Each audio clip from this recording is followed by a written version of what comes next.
Na policijski postaji Slovenska Bistrica ne opravljajo več nočnih dežurstev, kot pojasnjujejo, zaradi optimizacije delovnih procesov. Sindikata medtem opozarjata, da se optimizacija praviloma začne takrat, ko se sistem kadrovsko lomi. Zaprta vrata policijskih postaj, čeprav le ponoči, pa lahko pomenijo slabšo varnost ljudi. Žana Vrtačnik. 2 tedna minevata, odkar je policijska postaja Slovenska Bistrica ostala brez nočnega dežurstva, nesprejemljivo, pravi tamkajšnji župan. Ocenjujemo, da je to nujno za neko normalno delovanje policijske postaje, nenazadnje gre tudi tukaj za varno točko in treba le povedati to, da policijska postaja Slovenska Bistrica pokriva tam slabih 40 000 prebivalcev. Poleg Slovenske Bistrice še območje občin Oplotnica, Makole in Poljčane. Ljudje tam smo ugotovili danes spremembo seznanjeni le bežno. Še zaenkrat nismo zaznali.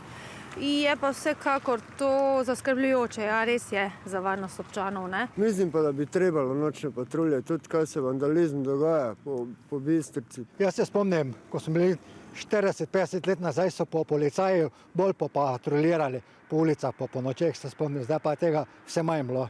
Zdaj pa, če še to ukinilo, pa vprašanje, kaj se bo zgodilo. Na policiji zagotavljajo, da patrulj na terenu ne bo manj. Je pa dežurni policist na postaji prisoten le čez dan. Zvečer oziroma ponoči pa je policija dosegljiva prek operativnih komunikacijskih centrov. Ravno v času, ko se, opozarjajo v sindikatu, zgodi največ tatvin in vlomov. Nekdo, ki rabi pomoč policije, policista, nekdo, ki se rabi nekam zateči, se je nekoč v preteklosti lahko zatekel na policijsko postajo, ki je bila odprta 24 ur na dan, tam je bil policist in je osebo zaščitil.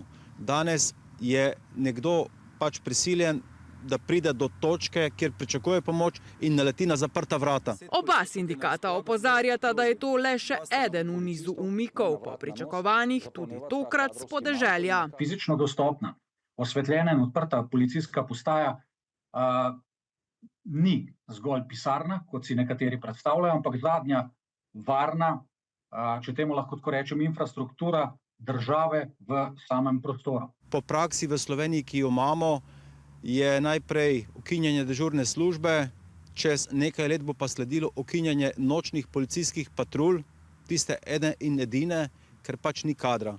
To je protokol optimizacije delovnih procesov pri nas. Razloge pa torej pripisujejo kadrovski podhranjenosti policije, od koder sicer sporočajo, da letos prvič po več letih beležijo več zaposlitev kot odhodov.